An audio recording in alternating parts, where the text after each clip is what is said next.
Hola a todos y todas, soy Valeria Ramos y hoy hablaremos acerca del trastorno del espectro autista.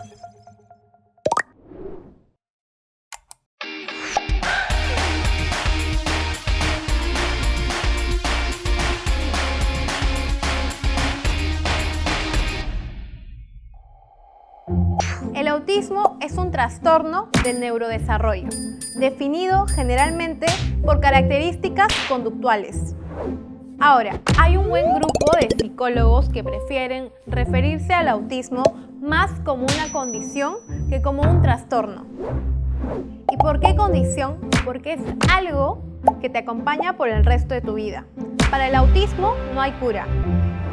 Es decir, en los niños con autismo hay una especie de desfase de lo que se espera. Ahora se preguntarán, ¿por qué llamamos espectro? Y esto es principalmente porque no hay ningún niño con autismo que sea igual a otro. O sea, no es que todos los niños con autismo no hablen, no es que todos los niños con autismo tengan desórdenes sensoriales. Entonces, cada niño es diferente, digamos, pero dentro de ese espectro que lo cataloga como autismo. Es decir, no hay ninguna sintomatología exacta o alguna definición teórica en la que deban encajar los niños con autismo. Ahora, de seguro se deberán estar preguntando, entonces, ¿cómo es que sabemos que hay un niño con autismo si es que no hay una sintomatología exacta que debe cumplir? Según lo conversado con diferentes especialistas, en la psicología existe un manual llamado DSM-5 que indica qué tipo de características debería tener un niño o niña con autismo. Es decir, no se puede diagnosticar el autismo en un niño o una niña si tan solo tiene una característica aislada. Pero, por ejemplo, podríamos hablar acerca de tres características principales. Por un lado está el déficit para la comunicación y el lenguaje. Y por otro lado también tenemos el déficit para la interacción social. Por último, y esto no hay que olvidarlo, también está el déficit para la flexibilidad. Recuerda, deben tener algún déficit en alguno de esos tres puntos, pero no necesariamente todos los niños, niñas o personas con autismo lo tienen que tener en el mismo nivel. Al final tienen cierto déficit en estas áreas, sin embargo, están a una medida totalmente diferente, ¿no? Lo mismo te puede pasar en flexibilidad, ¿no? Tienes un niño que explota y está en crisis conductual cuando le mueves de su sitio algo que está alineado como él quiere, versus tienes a otro que tal vez ese tipo de cositas no le molesten, pero sí tiene una rutina del día que hay que cumplir, sino sí le entra cierta ansiedad de que todos sean, o sea, no todos los niños con autismo hablan de esta manera. Ahora, es importante saber que para poder hablar exactamente sobre un diagnóstico se debe esperar por lo menos 2 años. Y esto es principalmente porque TEA es un fenómeno que no tiene tanto tiempo de investigación. Cada quien tiene un enfoque, una postura diferente, las cuales se respetan, pero sí es necesario que todos apuntemos hacia dar un diagnóstico certero, preciso y que digamos y que orientemos a la familia en qué es lo que necesita su hijo, su hija. Muchos y muchas especialistas recomiendan tener un diagnóstico temprano. Y esto es porque hay muchísimos casos en los que los padres llevan a sus hijos ya con 9 o 10 años y el nivel sintomatológico es mucho más grave. De hecho, sí puede pasar de que la familia, o porque tienen, digamos, características dentro del espectro que no son tan notorias, digamos, a diferencia de otros niños, y que la familia puede que las haya dejado pasar y recién se den cuenta. O sea, yo conozco casos de niños que recién a los 9, 10 años, pues han tomado la decisión de llevarlo a evaluación porque ven como que dentro del grupo del colegio, pues no encaja muy bien, o hay un tema en el déficit social, ¿no? Entonces, ahí es cuando de repente los padres se dan cuenta mucho más adelante. En otros países, como Estados Unidos, se diagnostica más o menos al año, ¿no? De nacido. En el Perú se está diagnosticando entre los 2 años y medio y 4 años. Son varios años que se pierde, que el niño pierde, que podría hacer terapia, ¿no? Que no avanza, deja de avanzar. Como cada condición, siempre es muy importante ver cuál ha sido la mirada médica en torno a ella. Por ejemplo, antes, si hablamos acerca de la intervención, se veía a la persona con autismo como la persona a la que debían centrarse. No importaba el contexto que estaba rodeándolo. Sin embargo, esto también ha ido cambiando. Por ejemplo, ahora, con respecto al tema de la intervención, se toma a la persona con autismo también con la familia, con el entorno y con la comunidad. Ahora, si hablamos más teóricamente, es importante también saber que alrededor del autismo también han existido diversos mitos. Por ejemplo, hace mucho tiempo se creía que el autismo era una enfermedad causada por las vacunas. Esto sin ningún respaldo científico e hizo que mucha gente no vacunara a sus hijos.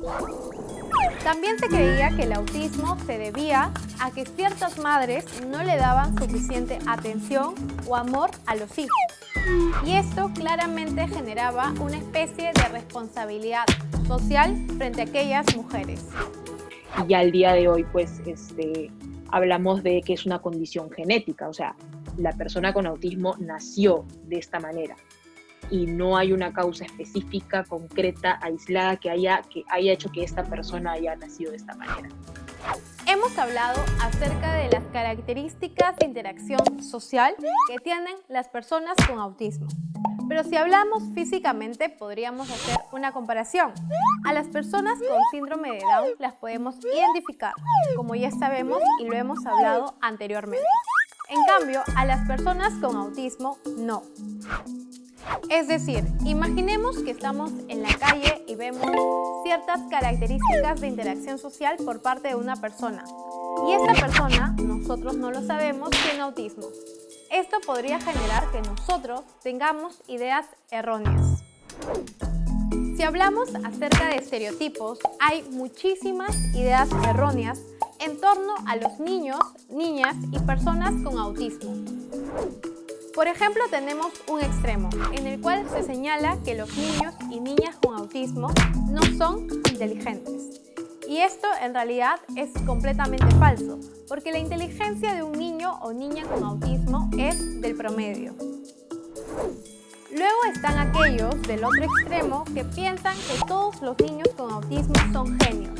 Y esto en realidad también es falso. O al verlos teniendo algún, entre comillas, berrinche, sin saber por qué, probablemente porque se haya desorganizado por algo que puede haber sucedido, y nosotros al pasar por la calle y ver que está haciendo este berrinche, decimos a la mamá o a la persona con la que está: oye, mira a tu hijo, oye, corrige, oye, educa.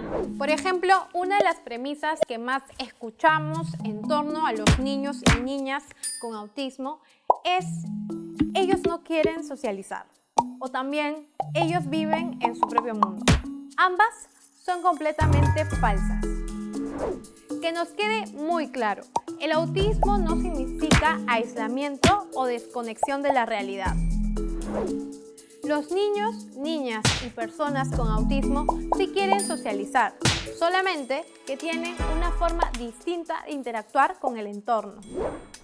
Es importante que los niños y niñas con TEA reciban una intervención multidisciplinaria. Y de seguro se estarán preguntando, ¿pero cuál es el fin de la terapia? La terapia sirve principalmente para poder brindarle a la persona la mejor calidad de vida posible, para que ésta pueda ser completamente incluida en la sociedad. Pero ojo, esto no significa que se quiera cambiar a la persona. Al final y al cabo, lo que se quiere es que cada uno pueda ser independiente, pueda realizar actividades o sus actividades de manera funcional, de manera autónoma. Ahora hablemos acerca del Perú. Según cifras de 2019 del Ministerio de Salud, alrededor de 15.000 peruanos tienen TEA. De estos, al menos el 90% son niños menores de 11 años. Y más allá de cifras, es importante saber que esta población ha sido duramente ignorada por parte de diferentes gobiernos y también por parte de la sociedad en el Perú. Como hemos hablado, el autismo lleva también una carga terapéutica, ya que son necesarias las intervenciones, pero estas son en su mayoría muy costosas. Y más allá de la carga económica que existe, es importante también saber que estas terapias se encuentran más en Lima que en provincias.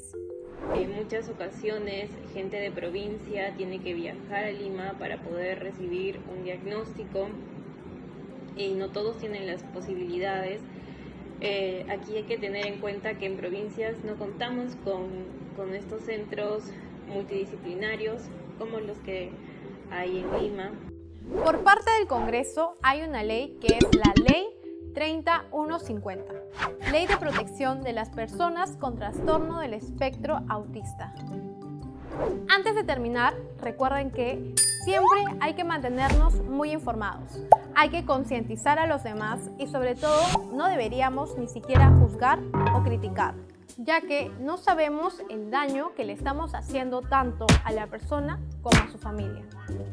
La organización Soy Autista y que es una asociación fundada en el año 2011 y cuyo principal objetivo es crear conciencia social en la población respecto al autismo. Vale decir, realizar campañas de concientización e información a través de redes sociales y medios de comunicación. Siempre es muy importante que nos mantengamos informados, que busquemos fuentes confiables de alguna manera para poder y generar espacios de información. Y bien, esto ha sido todo por hoy. Nos vemos en el siguiente capítulo de Más Inclusión.